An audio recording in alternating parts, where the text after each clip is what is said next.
We are live. Wow, this is very interesting. We're looking at a live feed of myself right now.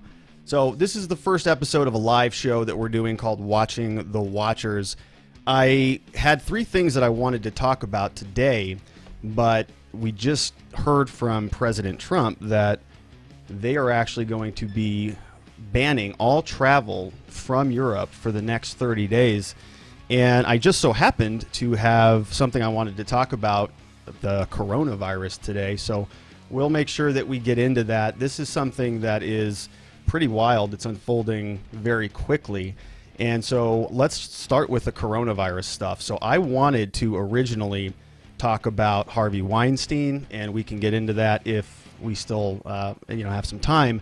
But he got sentenced today. He got sentenced to 23 years in prison. So we can dive into that a little bit further. We can also talk about some news that's going on out of Scottsdale. So we practice particularly out of Scottsdale, and one of the former Scottsdale prosecutors is back in the news, and this is a very interesting case. This is unfolding also sort of week by week, month by month. There's some very curious things that are happening out of the Scottsdale City Court. And then, as I said, we want to talk about the coronavirus. So, the coronavirus is something that people may wonder, why are you talking about this if you are a criminal defense lawyer? What does this have to do with watching the watchers? Why is this even relevant to anything that you put on your channel or anything that you do at your law office? Well, the reason is because there are literally millions of people who are in custody right now, sitting in jail, sitting in prison. And if the general population throughout the United States is already worried about how are we going to deal with this coronavirus, what do you think they're doing in custody? Many of these people do have actual ailments, and they are sort of part of that immunosuppressed population that we're concerned about. There are people, elderly in custody. There are people who have all sorts of medical problems, and they are already not getting good medical care. That's just anecdotal sort of evidence, but I think a lot of defense attorneys and a lot of people who practice in criminal law or who are involved in the criminal justice system would actually agree with that they are not getting good care. So once this coronavirus starts sweeping through, you and I have the opportunity to stay at home. We can work remotely. I can turn this camera on and communicate with you over the internet, but the people who are in custody, the inmates there, they don't have any of those resources. They can't do any of that stuff. If it impacts one person, it's going to take out the entire the prison or the jail. So this is going to be another major issue that I think a lot of people are going to overlook. But what happens when you have 2 million people who are in custody who are getting sick and there are no resources to help them through this thing? Those resources are going to be saved for the people who are out of custody. Many people say very frequently, well, they are criminals. They've broken the law. They've committed crimes. So therefore, why do we care about them? Shouldn't we care about the people who are out of custody, the people who don't commit crimes? Shouldn't they get more attention? And I understand that argument. I get where people are coming from on that. But I want to remind everybody that quite simply, many people who are in jail or who are in custody, they haven't been convicted of anything. They haven't been convicted of a crime.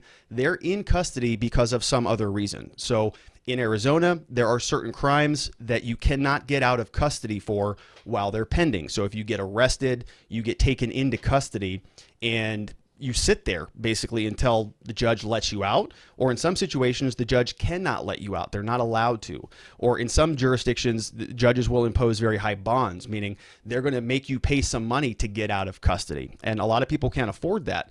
So there are people literally sitting in jails who have not been convicted of anything. They have not been found guilty of anything. They're waiting to go through the process. And so for the people who come out and say, well, these people are just criminals, they're convicts, they're people who should be sort of looked at last, that's just not the case. In fact, in a number of different jails around Arizona, the majority of people who are in there have not been convicted of anything. They're just going through the process. And so now we need to consider them innocent because legally they are innocent. They have not been found guilty beyond that reasonable doubt that we have in our legal system, our criminal system of justice.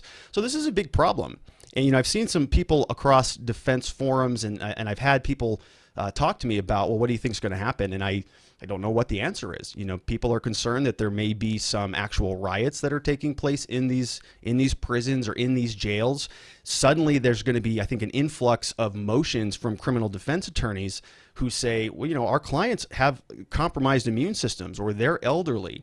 There are cases that we're working on a daily basis where people get convicted of a crime and they have to go report into custody. Even for a first offense DUI in Arizona, you have to go to jail for that. If you get convicted of a DUI, you have to go to jail. So what if this is a mom or a husband or somebody who has who's a bit elderly and they take too much medication and they get charged with a DUI, and now they have to report into custody, they have to go to jail? Well, that could be a death sentence, literally. I mean, you could actually be sentencing somebody to 1 day in jail, and they go and they die because they catch this new virus that we know really very little about, and they're going to have very little resources in there. So what are the courts going to do? Are they going to just say, well, we're going to sort of impose home detention? Are they going to release people out of custody? What's going to happen in those jail cells? And what's going to happen when one person gets sick, or they test one inmate and the rest of the inmates find out that this person has a disease that by many news articles, by many headlines, is fatal, is lethal to a lot of people. So, the vast majority of people, it seems like, not to add to the hysteria, are going to be okay, even if they did get COVID-19. But that there is a very small subset of people who are just got bad luck. They're just the odds are not in their favor. And I've seen many elderly people go into custody, unfortunately, and they're going to be sort of at the end of the line when it comes to treatment. So, while we're here, I wanted to at least give some kind of tips. So, criminal defense attorneys, we joke around a lot that, we're in and out of the courts, we're in and out of jails, we meet with a lot of people. The criminal court system is typically just packed with people.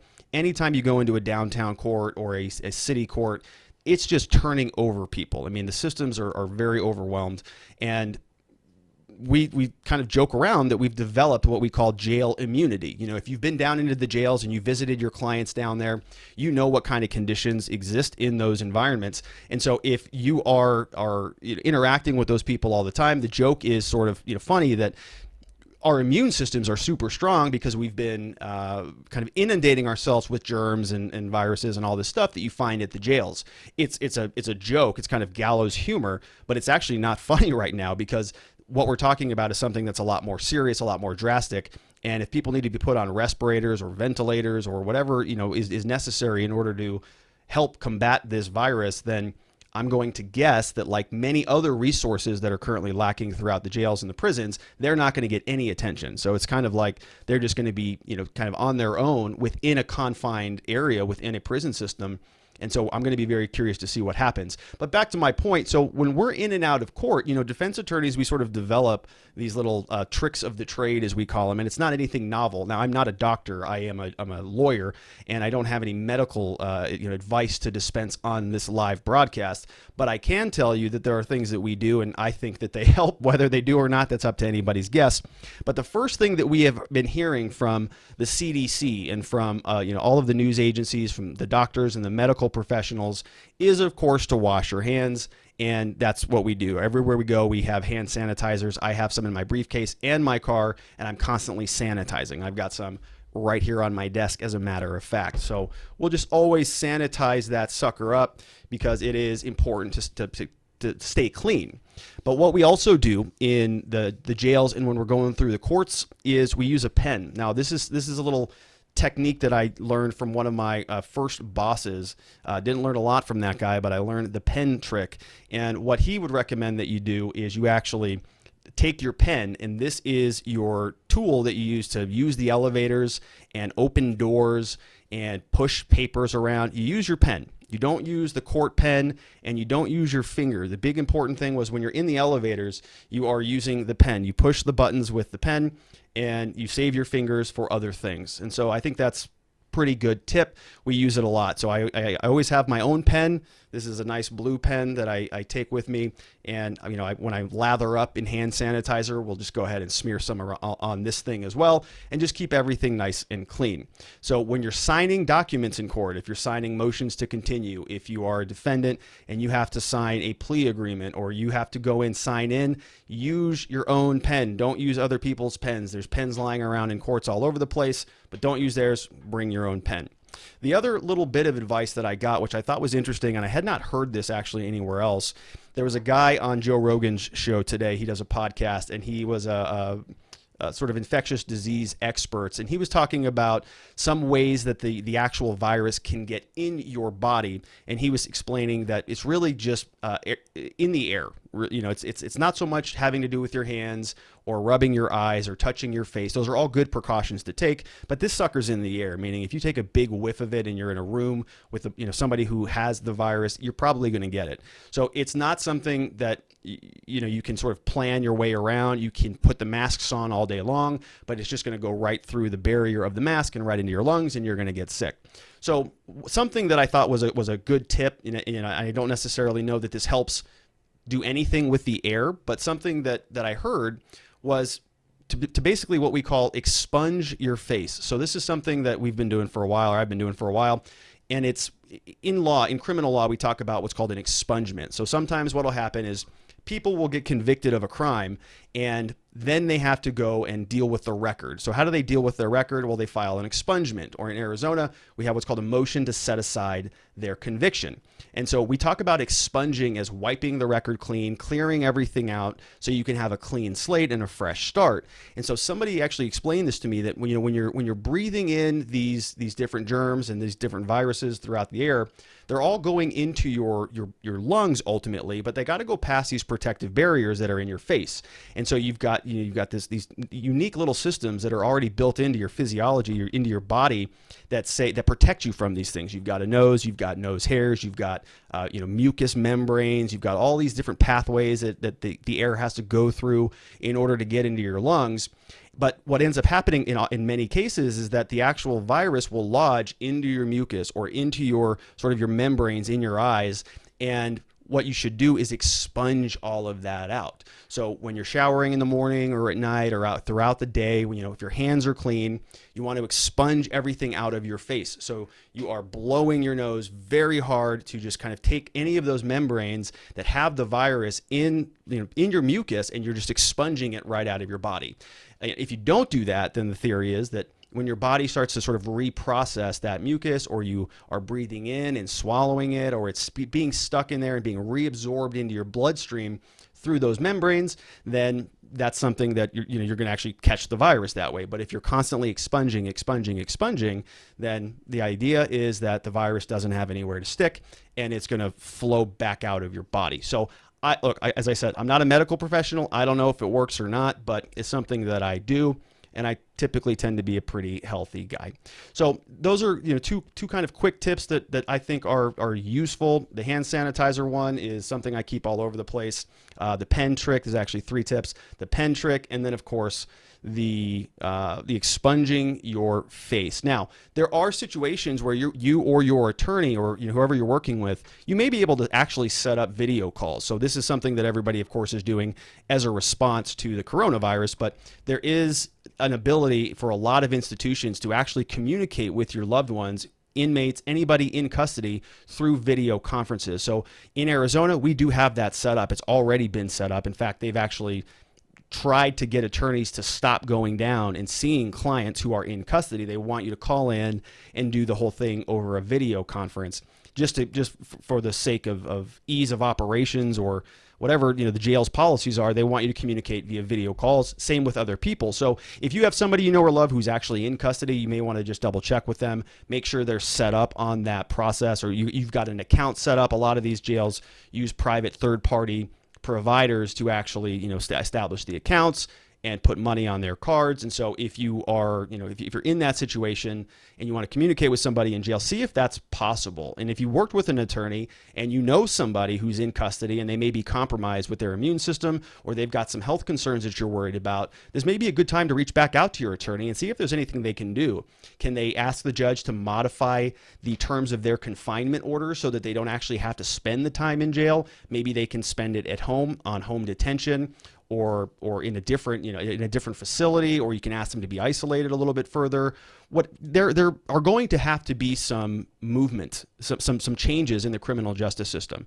President Trump just literally shut down travel to Europe for the entire country. I mean, this is something that I haven't been alive that long, 34 years, and I've never seen anything like this. The NBA canceled their season. The ASU just shut down all of the Arizona State University just quieted down. They just eliminated on-campus classes. They're turning into online programs right now. That was just released today. So everybody's really tightening up, and I think it's a good thing. I think it's a smart decision to make, because who knows really how badly this thing could get.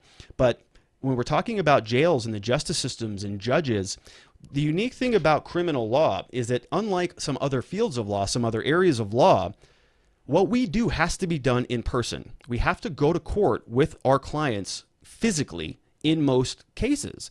And there are certain situations where we don't have a client. Like for an example would be, we have clients who, hire us and then they go missing in action. They disappear. We don't know what happened to them. We can't find them. We text, email, phone call, send certified mail.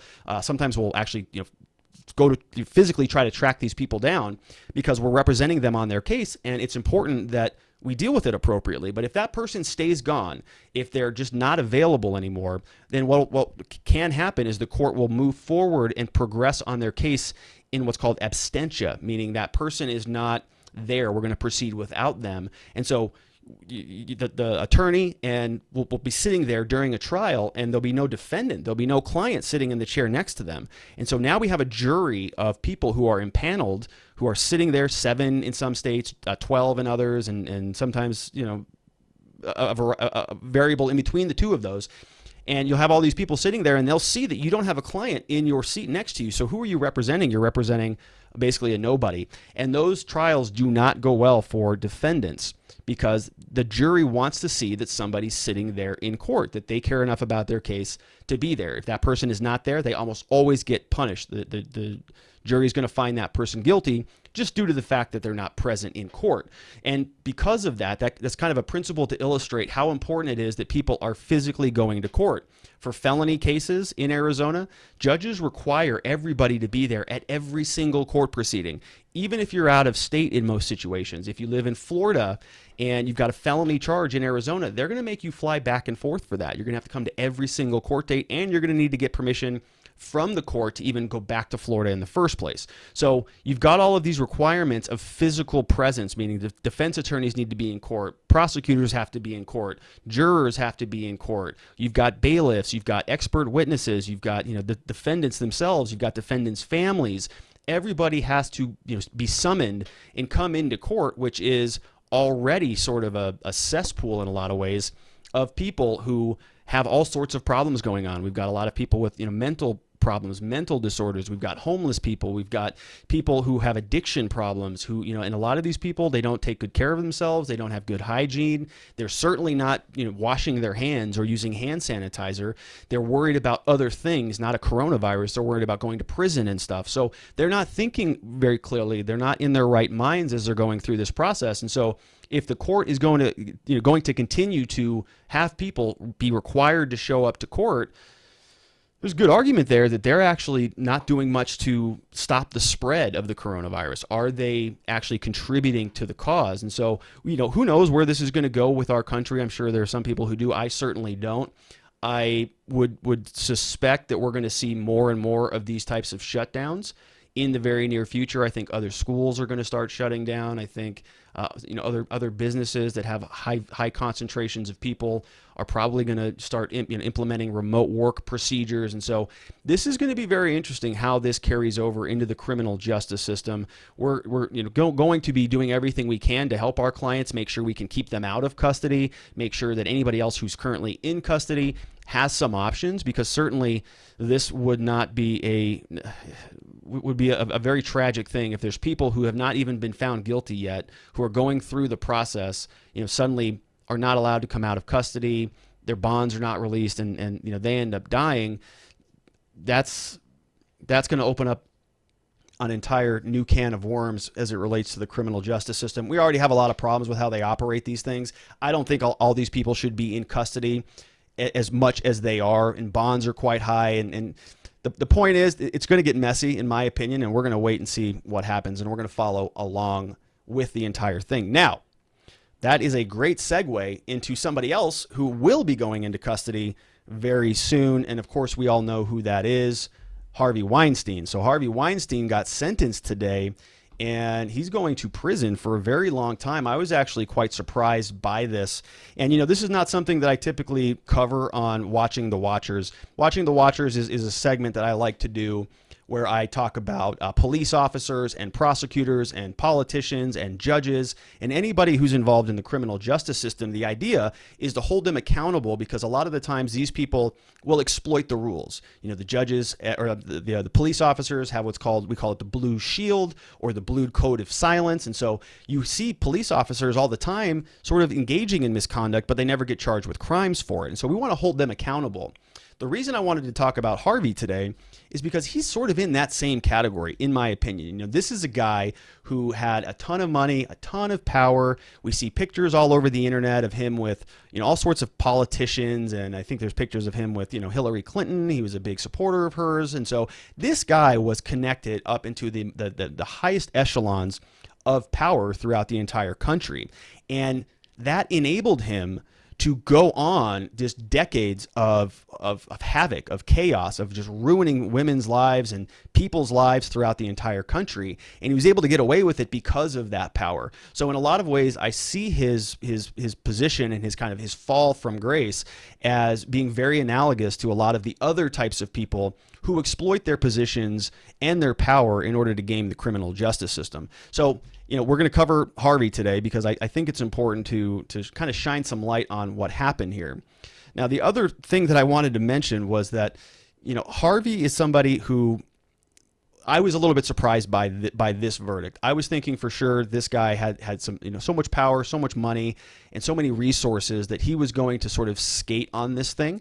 When he was actually convicted, there were, I think, 5 original counts, 5 original charges, and he only got convicted of 2 of them. So one was about sort of sexual conduct. It was oral sex with a former actress, or I forget what her name is, but there were 2 women. One was actual rape, actual intercourse, and then one was some oral contact.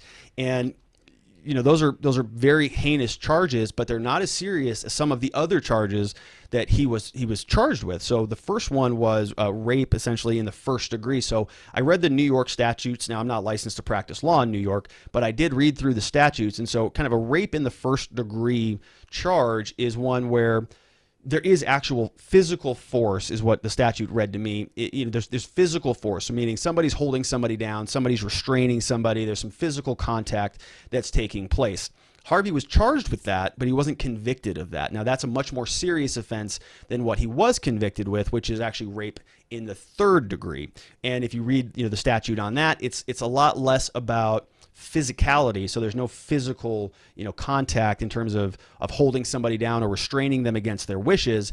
It's more like he just didn't have consent to have intercourse with this person, which of course is rape. I'm not downplaying that at all. I'm just saying that it was almost like the jury said, yeah, he was using his power and his position and his authority and his kind of promise of getting these women jobs and all sorts of things that was going to that's the coercion. It wasn't the actual physicality of holding somebody down and having intercourse with them. It was coerced, but it was more of a verbal coercion or threatening verbal interactions that led to the lack of consent. So the women were not consenting, and he continued to do it anyways, but it wasn't a physical thing. It was more of a verbal thing, which is, obviously still heinous, not excusable at all. But when I started seeing the verdict come back from the jury, and they said, well, on 3 of them, no, but on 2 of them, yeah. And the 2 were just kind of lesser. Now, they still had very high penalties, sort of really any kind of sex crimes throughout the country, and particularly in Arizona. If it's any sex crime, the potential range of a sentence is very large. And so the maximum amount of time that he could have received in custody would have been 29 years. And so the judge actually gave him 23. And the way they broke it down was also interesting. So the sex act, which is the oral sex, was 20 years. And then the rape in the 3rd degree was an additional 3 years. So he had 23 total out of a potential 29. And that's a long time. I mean, the guy's in his 60s. He's 67 years old. So a 23 year sentence, I mean, that's going to put him, 90 years old? He's going to be 90? Now, Harvey's already not looking too good. Harvey Weinstein is his defense attorneys, or maybe it's legitimate, maybe it's not, I don't know. But they have him in wheelchairs, they have him on crutches, they have him getting shots, they have him doing all sorts of these kind of mitigating things to say, well, he's not well, he's disabled, he can't possibly go into custody for this amount of time because it's so so problematic for his health, which kind of ties back into the corona thing. So are they going to throw Harvey now, somebody who's got all of these debilitating medical claims? Are they going to just throw him in custody? Probably. Does the guy deserve it? Yeah, of course he does. I mean, the amount of horrendous things that he did for decades and decades and decades is just simply inexcusable. Now, he's not done either. He's got, at the sentencing, there was a group of additional women victims who said that they were going to not allow this stuff to continue on any further. And so they released a statement saying that there were 2 full rows of victims in the courtroom who were there to testify and show solidarity on behalf of his victims. And there's literally 24 of them on this list here, and they're calling themselves the silence breakers. This is the silence breaker statement following his sentencing. And so, they have some relief that he actually is going to prison. It's probably going to be a life sentence. And, hopefully they can find some peace as a result of that. I'm not sure that they ever will be able to do that, but at least the ones who were impacted in this particular case, I'm hoping they have some closure. Now, Harvey, as I said, is not done. So he's got additional charges that are going to be going over to Los Angeles. I believe he's got another, handful of charges. This article came from, where did this come from? NBC New York. And he's got all sorts of additional claims coming through, and they're all roughly the same thing.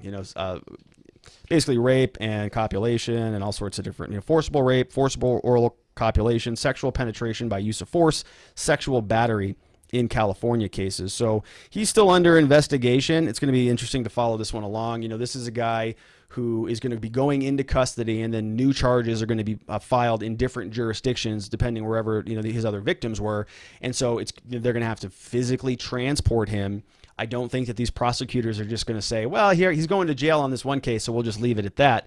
They're going to bring him from New York over to LA, and they're probably going to do another trial. And so on top of the 23 years that he's already seeing, it's very likely that we're going to see, and he's going to have some additional charges stacked on top. So even if he does live to 90, are they going to move him from New York? And now he's going to finish his sentence there, but then they're going to stack on some consecutive sentences that he's going to have to serve out in his time in Los Angeles. So he's got a lot of time in custody ahead of him.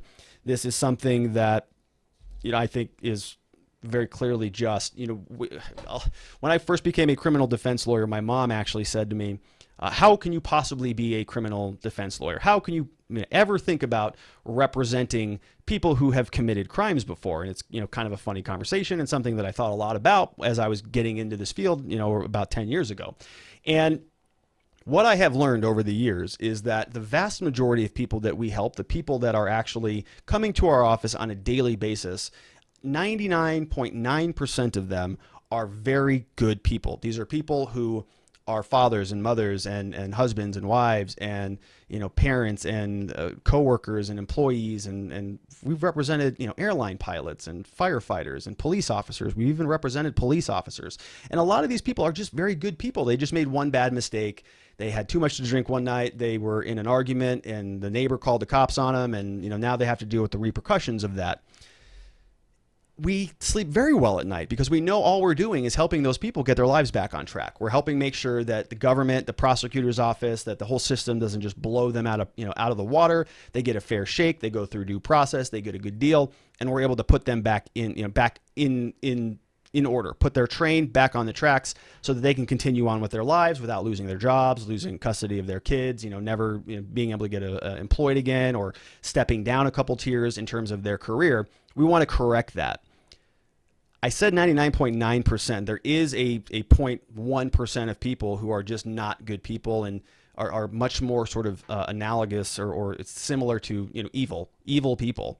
And Harvey is one of those guys. I think without any equivocation, he's somebody who had a long history of just destroying people's lives, and he did it for a lot of bizarre reasons. I mean, one of the things I forgot to mention was he said in his sentencing. So when you go into criminal court and you have a judge, you have to present your case in front of. The prosecutor presents what they recommend, and in this case, they were asking for the full 29 years. They have sentencing guidelines, and so they took the prosecutors hopped on there and they said, well, we want the maximum, the full 29. The defense attorneys then can come in and they can go the opposite direction. So we all kind of start in the middle. We call this the presumptive sentence. You can work your way down in terms of less severity. We call that in Arizona minimum sentences and mitigated sentences. So those are basically as low as you can possibly go according to the sentence guidelines. On the other side, the prosecutors are going to want maximum sentences and aggravated sentences. And so if the prosecutor came out, they wanted the max. They wanted aggravated, full time. The defense attorneys come out and they want 5 years. They say, well, 5 years for this guy is basically like a life sentence. And this is something that, is going to be a total change for him. And he's not going to have any power. And they're going to have to, shave his head. And he's going to get deliced. And he's going to do all of these things. And it's going to be humiliating and blah, blah, blah. So they think that's fair. 5 years is fair. Well, the judge came back and said, nope, it's going to be 23. It's probably closer to a max, not an aggravated sentence, but a maximum sentence. And so that's obviously what he got. Now, in this process, the defendant, so Harvey in this case, is able to go up and actually make a statement. So they can make a statement and say, I'm sorry, and I regret this, and this is something that has changed my life, and I'll never forget what I did to those women, and show some remorse and be actually, upset about your own conduct. And I didn't get any of that. Now, I didn't see the sentencing. What I'm gathering is just from an article, but there's a quote here that says that when he was being sentenced, he said something to the effect of, and this is a quote from this article. This article was written by Erica Byfield today on March 11th, 2020. And there's a quote from him, and he says that he was actually the victim of the Me Too movement. He declined to testify during trial, but did address the court on Wednesday, saying he was a victim of the Me Too movement. And then here's a quote. I'm worried about this country. Lots of men like myself are the latest examples. I wasn't about power. I was about making great movies. So that's his justification for it. He was making just good movies. And somehow that's a good justification for it. I don't know what Harvey, what his conversation was with his defense attorneys. That's not a good recommendation that we would make to somebody who's been convicted of rape and forced oral copulation and sex and any sex crimes, to get up there and try to justify it, to say, you know what? I did those things. I was convicted of it, but actually I'm the victim. Actually, I'm the victim of the Me Too movement. My prior conduct be damned. I'm a victim, and I just wanted to make good movies, and this was part of that process somehow. It's really strange. It's really strange when we see this type of behavior. There's a book that we read here at our office. We called it, we have a book club here, And the book is called Don't You Know Who I Am? And it's written by a doctor who I saw her speak. Her name is very difficult to pronounce. I can never remember it, but we'll link it here we'll link it in the show notes here. And what she talks about is these different categories of personality disorders, things like narcissism and sociopaths and psychopaths, and these people who will constantly justify their own conduct and their own behavior. And I met her at a conference, and I was speaking to her, and I explained what I do for a living and what we do here on this channel and at our office, and talked to her about, representing people charged with crimes. And she had an interesting observation. She said, I'd love to do a study on those, on your sort of population of people that you work with, and see if they fall within any of these categories. See if there's a trend that they tend to be more narcissist or they tend to be more sociopaths. And I said, I don't think so. I don't see that. We represent a lot of people who come through here, and I think most people, by and large, are just normal. They're just like you or me. In her book, the premise is that about, I think a third of the people in the United States, she claims, are clinical narcissists, just because of how we are in America in a lot of ways. And so I said, I don't think that our population or anybody that we work with would deviate from the standard norms at all. I think, in fact, most of our people are very good people, and they care very much about their conduct. They care very much about what they do. They're devastated. They're horrified that they're being charged with a crime and that the allegation is that they've broken the law. So I wouldn't put them in that category at all. But when you see behavior like this, when you see a guy like Harvey, actually get up there and justify his literal decades and hundreds of women that he's just destroyed over the years, and he still gets up there and justifies it, it's surprising. It's surprising even from somebody who does this for a living to see that type of activity in the court system, and for him to get up there, probably against the advice of his defense attorneys, and make his statement. May have made him feel better, but I'm sure it didn't impress the judge at all. Judge gave him 23 years, and now he's going to be taken into custody and locked up for quite a long time, which for him may be a death sentence ultimately. So that's enough about Harvey. He's going to be going away for a while. I don't know how much more of that story I want to follow. I think it was a good outcome. I do, I'm a defense attorney. I represent defendants, people charged with crimes. Harvey was charged with a lot of crimes. And so I do still believe that he deserves due process. He deserved the right to a proper defense. He had, I'm sure, some of the best lawyers in the country doing what they could for him. But there's only so much you can do. I mean, if a person is actually guilty of the crimes, there's only so much any defense lawyer can do in the country. And sometimes, these outcomes happen. And truthfully, I will not shed a tear for Harvey at all. There are people who do, even though I am a defense attorney, there are still people who deserve to be found guilty and thrown away for the rest of eternity, as far as I'm concerned. And somebody who does that sort of in a predatory behavior against women in particular is not going to get any sympathy for me. He got a fair shake. He went through the process. He had some of the best attorneys that money can buy, but he couldn't get out of his conduct. And so he'll spend what I truly believe will be the rest of his life in custody. Now He's got a lot of resources left. He's got the appeals process that he can continue to expend time and money on. But I don't think he's getting a break if he does somehow weasel his way out of anything of serious repercussions in New York. They're going to fly him right over to L.A. and he's going to go through the whole thing again. So congratulations to the women who were involved in that case. Hopefully it brings you some closure, a little bit of peace of mind, knowing that the jury did the right thing in this case. He got a fair shake.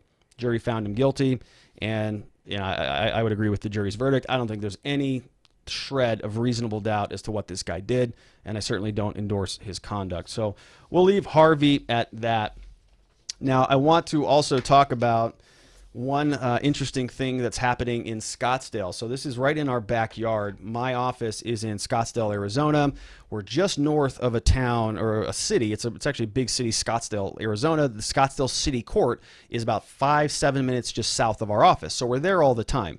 Now, Old Town or Scottsdale has a district called Old Town where there is a lot of activity, and the police department and the prosecutors and everybody just really focuses on this area. There's a lot of sports bars and dance clubs and things that a lot of people like to go do. It's very kind of active, and so a lot of people my age and younger and some older will go out there and they'll try to have a good time. They'll do a lot of drinking, a lot of dancing, try to find their future husband or wife. And so What ends up happening in Old Town is there's a lot of criminal conduct that happens there. And I think a lot of it is unjustified. People get arrested all the time for stuff that they should never be arrested for. But we see a lot of things like disorderly conduct and urinating in public and criminal damage and criminal trespass and all of these different crimes. Part of one of the main reasons we situated our office right here. All that is the preface to say, we know Scottsdale very well. We live here. We operate here. It's been our focus for our law firm is about 5.5 years old now, but I used to practice here all the time, even before we started our law firm. So we're very intimate with what has been going on in Scottsdale. Even before I was licensed to practice law, I was dealing and studying and just reviewing all of the mishaps that were taking place out of the Scottsdale City Court and the Scottsdale Prosecutor's Office. So that's the backdrop. Now, I want to tell you about a prosecutor who's not with the Scottsdale City Court anymore. She was the city prosecutor. So the way that works is you've got one city prosecutor at the top, and you've got all these associate or kind of lower level deputy prosecutors who are in court executing the policies of the prosecutor. So in Scottsdale, this lady, her name was Karen Close. Karen Close was a prosecutor for Scottsdale for a very long time, longer than she was the prosecutor before I was even licensed to practice law. I was an intern, and I was studying all of these things that she was doing and kind of following the gossip. And she was there for a long time. Now, we as defense lawyers, as defense attorneys, did not particularly like this lady. Okay, she was very difficult to work with, very abrasive, very confrontational, very aggressive. Some of her policies were very difficult to work with. So in a lot of cases for first-time criminal offenders, the idea is that if it's a first offense, they should get some sort of a break, right? Let them take a class. Let them go to an alcohol substance abuse program. Let them, go to an anger management class, or go pick up litter if you were, caught urinating in public. Go do something, and in exchange for doing that thing, ask that the charges be dismissed. So actually dismiss the charges.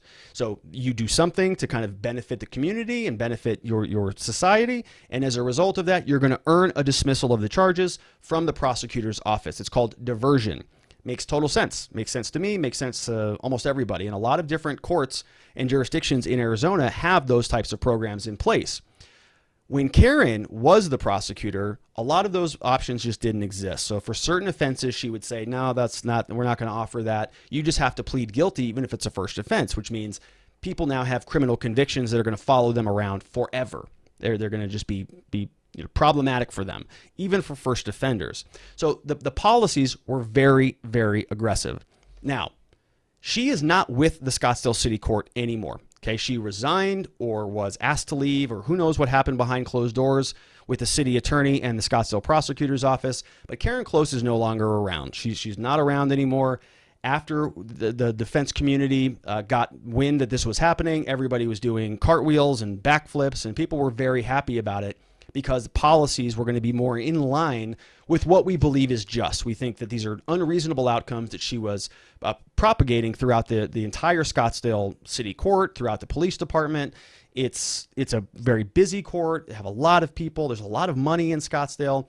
And so the culture was just very bad. So we were very happy when she left. Hope she finds her feet somewhere else, but very glad that she's out of Scottsdale and out of our lives as a head prosecutor there.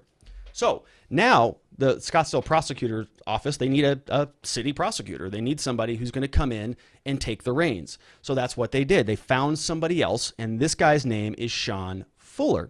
So Sean is a prosecutor from a different county. He spent some time elsewhere in Arizona. They bring him in as the city prosecutor for Scottsdale City Court. Now he is replacing Karen.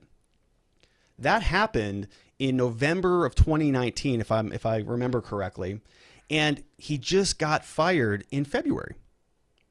Well, what happened there? He was only there for 4 months. You would presume that the prosecutor's office, that the city council, that everybody involved would vet him properly, know what his demeanor is like, know what his conduct is like, knows how he interacts with all of his associate prosecutors. There are, I think 11 or 12 of them now. So he's got a big team of people to lead, all of the legal assistants and all of the officers and everybody. He's in charge of all that stuff. So you would presume that he got vetted very well. So here's what happened. Very interesting, and this is going to be something that's ongoing for a long time. Sean Fuller gets fired in February of 2019. And February of 2020, this year, he gets fired. I completely misspoke. And what he does immediately after that is he files what's called a notice of claim against the Scottsdale City Court. And he says that they're actually covering up or falsifying or refusing to disclose evidence that people were pleading guilty to DUIs even though their blood results were 0-0. So in other words, people were getting arrested, charged with DUIs. They were giving them plea deals. They were asking them to plead guilty prior to them getting blood results back, or prior to them knowing whether they were impaired or whether there was anything in their blood at all. So they pled guilty, and then blood results came back after the fact. So this is grotesque in a number of different ways. I mean, they really shouldn't have been pleading guilty at all before that. They shouldn't have even been offering pleas. I don't think judges should have been accepting pleas. A lot of these people didn't even have attorneys because this was all happening at the very first court date. They were taking plea deals at the very first setting without seeing police reports, without seeing blood results, without negotiating with prosecutors, without consulting with an attorney. These people are pleading guilty. So Sean Fuller comes in and he says that he started doing what's called an audit. So he audited all of the cases and he said, well, I want to see how many of these cases exist, how many there are, how many are floating around there in the universe. And that's a big problem. I mean, if people were pleading guilty for crimes that they did not commit because they didn't know better, because they didn't have the proper information, that's a major problem with the government. We don't want anybody who's innocent going to jail. And many of those people who pled guilty to the DUIs did. So when Sean Fuller comes in and steps into Karen Close's position and takes over the prosecutor's office for the Scottsdale City Court, a prosecutor alerted him to this, and so he started doing an audit. Well, 4 months later come by, and now he's fired, and so he's done. And now this opens up a whole can of worms. So Sean Fuller, actually, they filed what's called a notice of claim with the city. And what that means is that he's asking for all sorts of monetary damages for the unlawful firing is what he's claiming. So he's seeking $1.8 million in damages. That's for lost wages, harm to his professional reputation, and emotional distress from damages from both the retaliation after his whistleblowing and his termination. So he's saying that he started doing these investigations. He wanted to know how many DUIs were actually, people were actually convicted of where they weren't even under the influence. And so he starts doing that audit. The city attorney, the person who kind of is his boss, comes down and says, nope, you're fired. So then what happens is after this firing takes place, the city council, the city prosecutor's office, the city attorney's office, whoever's in charge, they go out and they hire somebody to come in and do a sort of an independent analysis. So they go and they find this lady named Mary Cronin, an attorney with Cronin Law Group in Phoenix. They say she was commissioned to conduct the investigation by the city. And so in her report, she does this investigation and she comes back, she releases the report today. I'm trying to get a copy of the full actual report so that I can review that and share that with you as well. But she comes back and some language, this article here is written by Lorraine Longhe from the Arizona Republic, again, published today, March 11th. And so she says, Mary says in her report that Sean Fuller lacks the demeanor and temperament to be a supervisor. He's either unwilling or unable to comprehend how his comments and his behavior are perceived. So they bring all of this stuff up after the fact. So he gets fired. They go hire somebody to do an investigation, and then they release the report. So it sounds like to me it's kind of after the fact, like this is something like, oh shoot, we probably shouldn't have fired this guy who was investigating all of our misconduct, and now we got to come up and justify a bunch of reasons as to why we were actually in the right for doing that. Now I glossed over something briefly. So when we're talking about the government's duty, when the government has information that might prove that you're innocent or might show that you're not guilty, if they have evidence that your blood results are zeros, if they have evidence that the officer lied or planted evidence, or if they have a witness that they know about that says, no, he wasn't there, he never did any of that stuff, they have to disclose that to us. Okay, it's called exculpatory evidence. In criminal law, the Supreme Court and our statutes and a lot of different laws throughout the country have recognized that the prosecutor's office, the police, prosecutors, anybody in law enforcement, they have access to all of the materials We don't. They have it. It's their file. Their officers conducted the investigation. They have the body cameras. They have the testing equipment down at the crime labs to test blood and do breath tests. And they have, 911 calls and dispatch records and everything. It's all in their possession. It's not in our possession. And we don't get access to just go into their office and just rummage through a bunch of files. They're the ones who have access to it. And so the law says, and the Supreme Court and many cases all throughout the country have said, they have to give us, the defense attorneys, that information. They cannot hang on to it.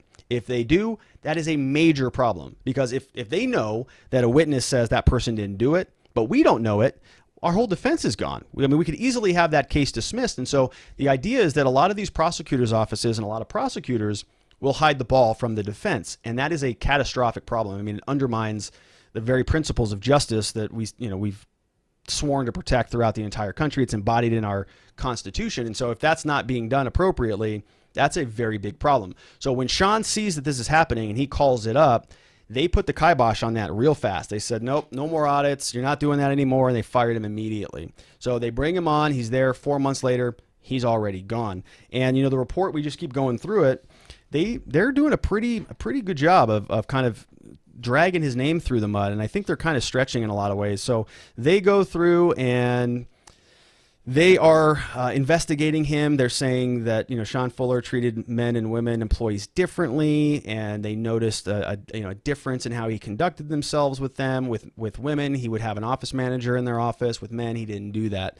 And there were some kind of bizarre statements that they said was problematic. Like, one female attorney, and I'm trying to think who that may be right now, actually said that she recalled Sean Fuller, the prosecutor, telling her, "You will not speak. It is my turn. I am talking. When I am done, you can talk," according to the report. Which, I don't necessarily agree with that leadership style, but I also don't think that that's particularly sexist or anything like that. I mean, there are times in business, in running an office, where sometimes people just have to shut up, and somebody needs to have the authority to say that, especially when things get contentious, especially when you're prosecuting cases. So the fact that that comes out in a report, I don't think is a big deal at all. And then after they left, apparently after that conversation, that attorney went and cried in her office. Fuller not only bullied and demeaned them, but he also created an atmosphere of intimidation, which again, I'm not privy to what happened back there, but I don't know that that's necessarily a reason to fire. I mean, somebody when you have a changing of the guard, when you fire somebody who's been there for a decade or longer, like Karen Close was, and you bring somebody in new, that's kind of the point. That's why you bring people in to do these things. You want them to change how they're operating. You want sort of a shakeup to take place.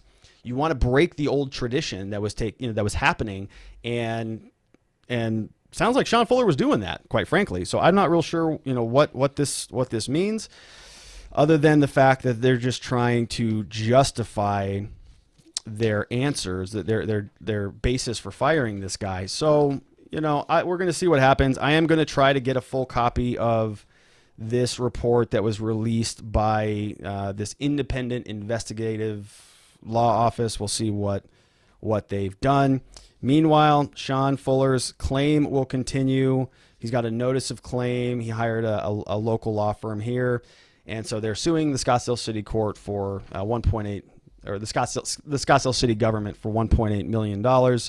And again, you can find this notice of claim if you just Google Sean Fuller notice of claim against the city of Scottsdale. So it's very interesting stuff. Now what this does is this opens the door, I think, in my opinion, for a number of different legal maneuvers, one of which, most importantly, is the idea that we can really start to see this is evidence that they are hiding exculpatory information. There's data that they have in their files that they were not disclosing, which is very problematic, especially something that basically says that they convicted people of DUIs who actually were not driving under the influence of anything. So that is a major problem. And I think from the article, only one person who actually was wrongfully convicted had their case set aside. I don't even know if it was dismissed. We don't have the names of these people. But the idea that the Scottsdale prosecutor's office, that the police, law enforcement, we have all suspected for a very long time. As long as I've been around, even before I was licensed, we all knew that this type of stuff was happening in Scottsdale. We've seen it. So now we have somebody from the inside, somebody from the prosecutor's office who steps out and says, wow, yeah, you're right, this stuff was happening. And in fact, it was so bad that I ordered an audit.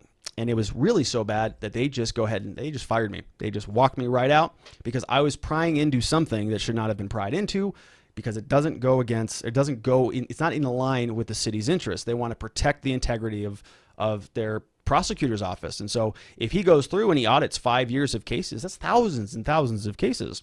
Well, what if they have to do something with those? What if they have to dismiss those? What if this implicates everybody else throughout the justice system, the city attorney and city council members and judges and other prosecutors? Who knew about this? And why wasn't it being disclosed? And why is it only now that we are hearing about this? It's going to be wild. I do think that judges should at least, with an open mind, consider what else were they hiding?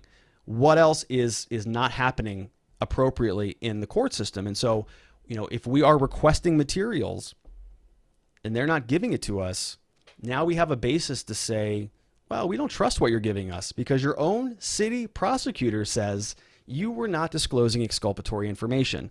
So it's going to be wild. I think this is not the end of this story. This one is going to be something that we return to frequently because it's a big deal. It's a big deal, and it's going to keep unfolding. I think we just hit the tip of the iceberg here, and there's going to be a lot more smoke where there's fire. So we're going to follow that along, and that's all that I had for you today. This is something that I would like to do more of these live shows. So we're going to try to get this in a routine, and I would love feedback, some other stories that you want me to cover, some other perspectives, some other interesting things to talk about, because the news is moving so quickly.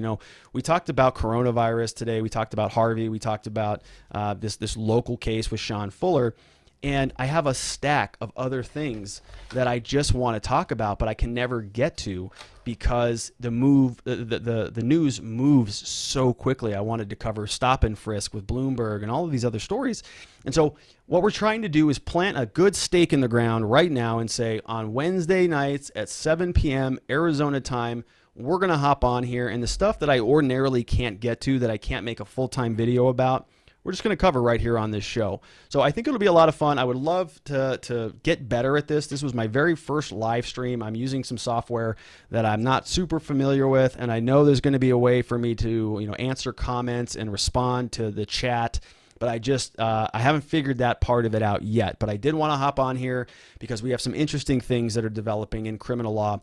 I am very curious as what's going to happen with the coronavirus. There's a lot of people obviously out there who are scared for their own safety, but there's a lot of people who have their loved ones in custody, in jail.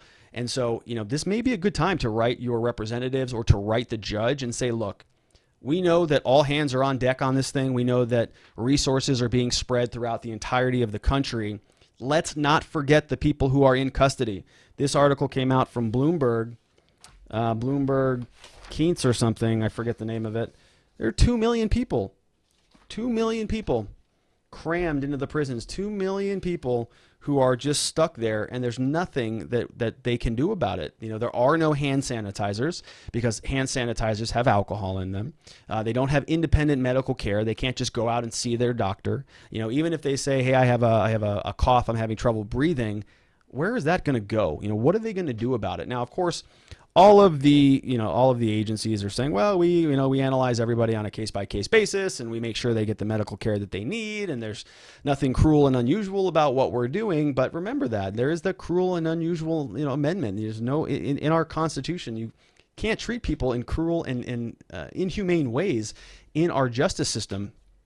And I think there's a good argument that keeping a bunch of people captive while a virus just kind of wipes throughout the entire country is not particularly a good thing. Now, I don't know what the answer is, but we're going to keep following along. It's going to be something that I think is going to be with us for a while. So again, watching the Watchers, this is the live edition. We're going to do this hopefully at least once a week, maybe more than that, depending on what some of your feedback is. We'll be here